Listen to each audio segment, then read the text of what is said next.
Familiar types, familiar gestures, strong, subtle silhouettes with the validity of timeless symbols. These figures have been cut out of wrapping paper. There are 20 of them in all, arranged in a rhythmic sequence to form a panel 5 foot high and 60 foot wide. This serves as the plan for a decoration on the wall of a new building in Shantiniketan.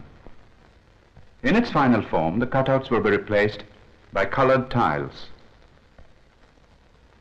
The tiles have been manufactured in Purulia and sent to Shantiniketan in packing cases. Each piece of tile comes separately wrapped and numbered. They're first assembled on the floor like so many pieces of a jigsaw puzzle. While an assistant puts the tiles in position, the artist has to make sure that they have been properly placed.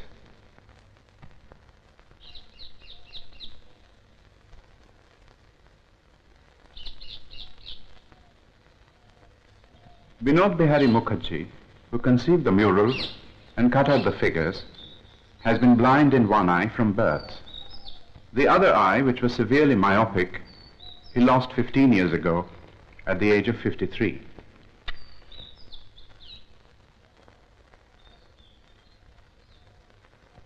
Binod Bihari has lived most of his life in Shantiniketan. He was away for a period of 10 years, but came back in 1958 as a member of the faculty teaching the theory of art. His wife teaches art in a school in Dehradun. His daughter, his only child, studies painting in Baroda. This is the first time both form and spacing is a blind man's space. যদি তোমার কোনো জায়গায় হেঁটে থাকে সন্দেহ আছে কিরকম চোখে তো ভালো লাগে না, চোখ বুঝতে হবে না, তুমি একটা এক্সট্রিম থেকে একটা সলিড পোর্শন গ্লেস জায়গা থেকে সেখানে তুমি হাত বুলিয়ে সেকেন্ড পোর্শন আসবে। Your sensation will be quite different than your optical sensation. Apart from an hour or so on the site of the decoration, Binod Bihari spends most of his time alone in his cottage near the arts campus.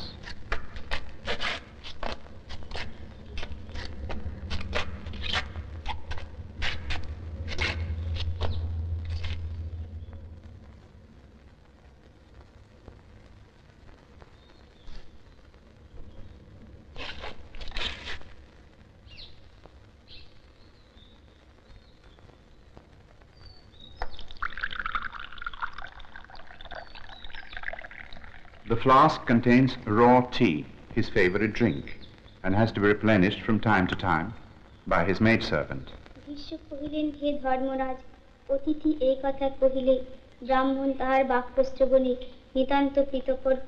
Before he lost his sight, Binod Bihari had been an avid reader of books. But in his childhood, his formal education was greatly hampered by his physical handicap. If this photograph shows him with a book in his hand, it's probably because he belonged to a family which held education in high regard. It was a large family, and Binod was the youngest of 6 brothers. The one trait that most of the brothers shared was a natural gift for drawing. Binod Bihari's earliest surviving sketches show landscapes. He was still untaught. At the age of 15, he was permitted by a leading eye specialist of Calcutta to take up the study of painting. He had already, 3 years earlier, been sent to Shantiniketan as a student of Pathabhavan. He now shifted to the newly opened Kalabhavan. A year later, the painter Nandalal Bose, the most gifted pupil of the great Abanindranath Tagore, came from Calcutta and took charge of the department. A great teacher as well as a great painter, Nandalal allowed his pupils to explore freely within the broadly defined limits of Oriental art. Binod decided from the very outset that he had no use for mythology, that stock in trade of most of the new painters. He was more interested in his immediate surroundings.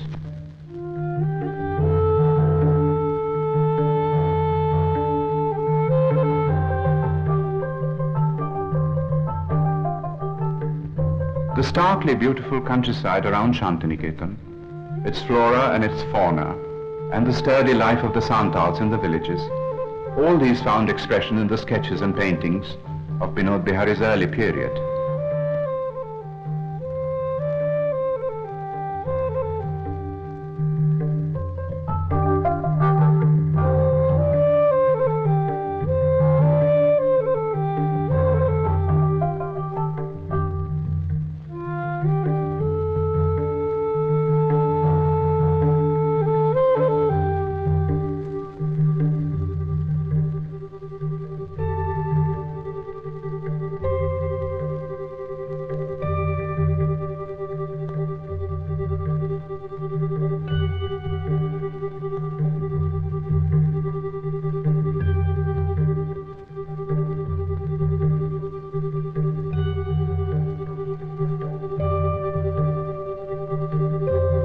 Because of his weak eyesight, small animals and birds could only be studied in a state of tameness or captivity.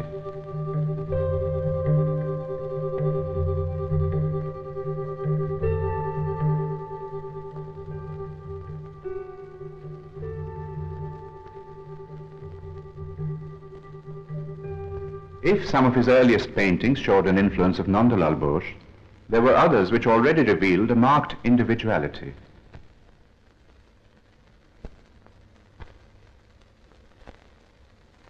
The quality of high seriousness that marks this painting of a bridge had no precedent in Indian painting. The desolate beauty of the Shantiniketan countryside was caught in a magnificent scroll painted in the early 30s.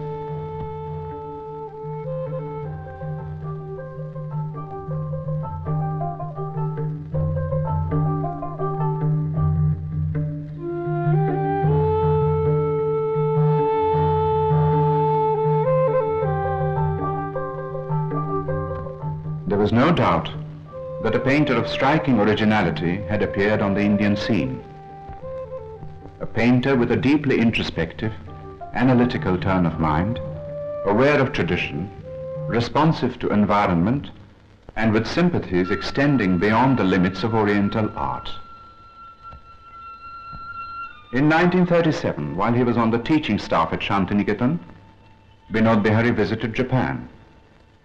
He had developed a keen interest in certain aspects of Japanese art, in the intellectual discipline and subtlety of a painter like Sotatsu, for instance, or in the telling use of the Japanese brush in a painter like Toba Sojo of the 12th century.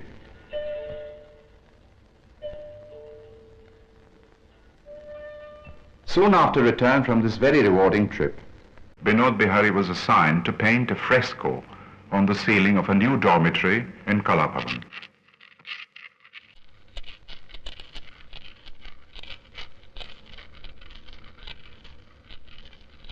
A painstaking process involving the use of earth colors and a highly controlled technique, fresco painting had been taken up enthusiastically by Nandalal and his students. Binod Bihari had been familiar with a fragment of an Egyptian fresco which showed a pond surrounded by trees. Binod too put a pond in the middle of his composition. But around it, instead of just trees, he packed all of his 20 years of loving and meticulous observation of rural life around Shantiniketan and all of his effortless mastery of technique.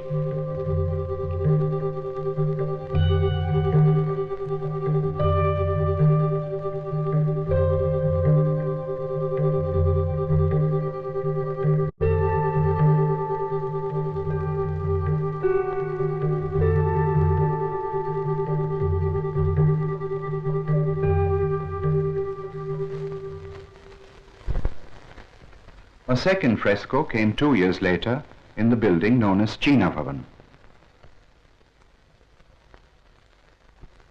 Here the theme was life in the campus itself.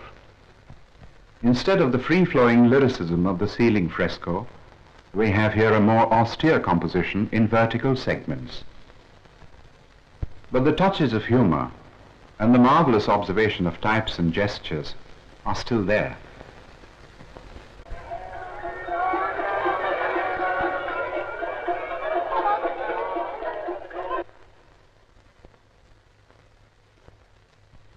Among the most striking works of this middle period are some paintings and sketches done after a short trip to Benares.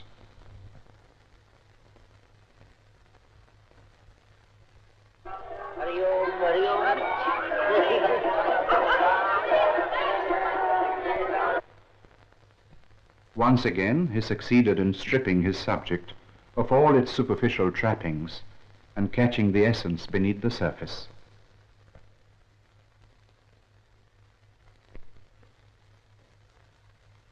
Binod Bihari was now 40 and at the height of his powers. He had persistently refused to let his creative urge be stifled by his impaired vision. And in Shantiniketan, one had got used to the sight of him hunched over his painting, brush poised over paper for that sensitive precision of stroke that would set the seal of distinction upon it.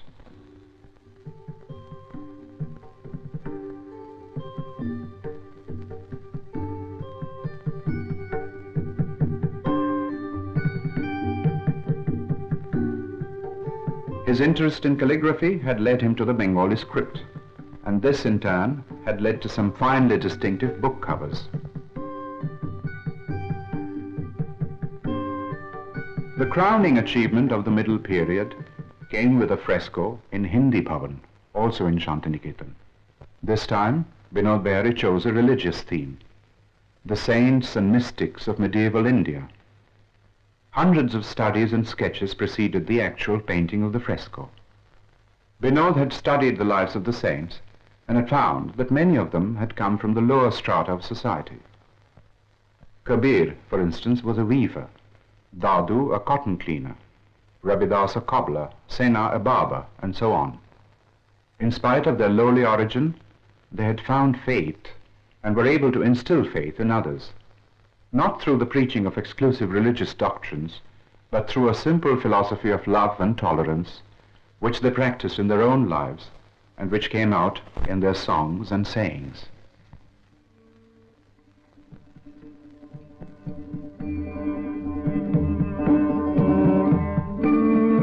The only example of a truly epic conception in 20th century Indian art, the fresco occupies 3 walls of the central hall.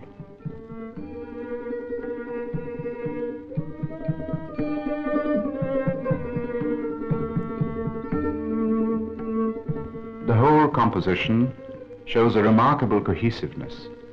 Saints and devotees, cities and mountains, rivers and trees and people, all fuse into an organic whole and make it a profoundly original and valid conception of the theme. There are resonances of other styles and other periods, but all the influences have been assimilated into a synthesis that bears the unmistakable hallmark of Binod Bihari Mukherjee.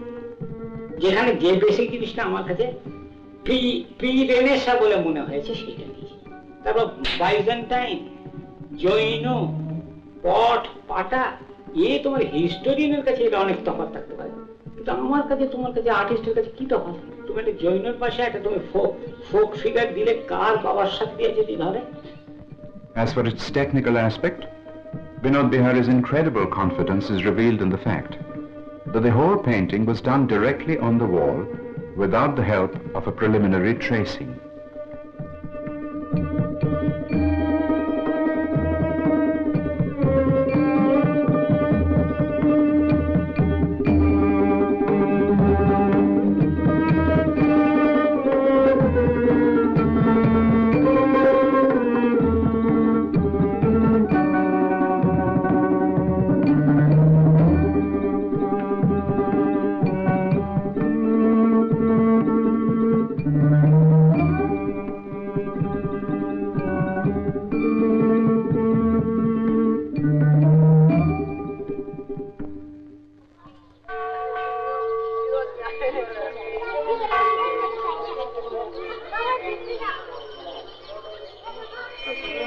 In 1949, Binod Bihari left Shantiniketan for Nepal, where he had been offered the job of curatorship of the National Museum at Kathmandu.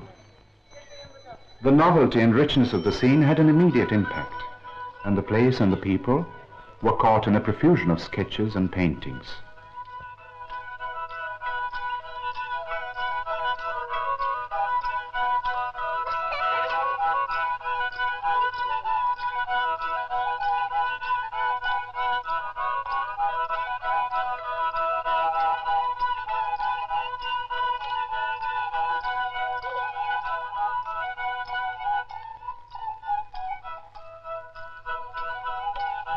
It was a Nepalese scene that Binod Bihari depicted in a fresco in the Banasthali Vidyapit in Rajasthan. While in Nepal, the conviction had grown in Binod Bihari that the conventional distinction between fine arts and handicrafts was not a valid one, and that teaching methods today should be modified to take this into account. He put this realization into practice in his own school, which he started in Mussoorie in 1953.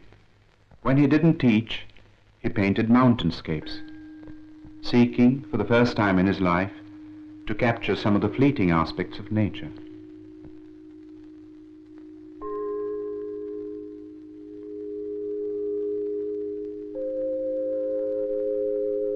These were the last things he painted before, in 1957, soon after an operation for cataract, he lost his sight forever.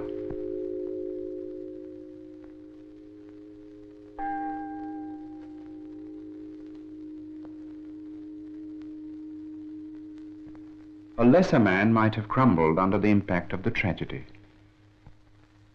But Binod Bihari went on to prove that even for a visual artist, loss of sight need not mean the end of creation. That there was an inner eye, an inner vision, born of long experience and deep devotion, which the artist could call upon to come to his aid, to guide his fingers.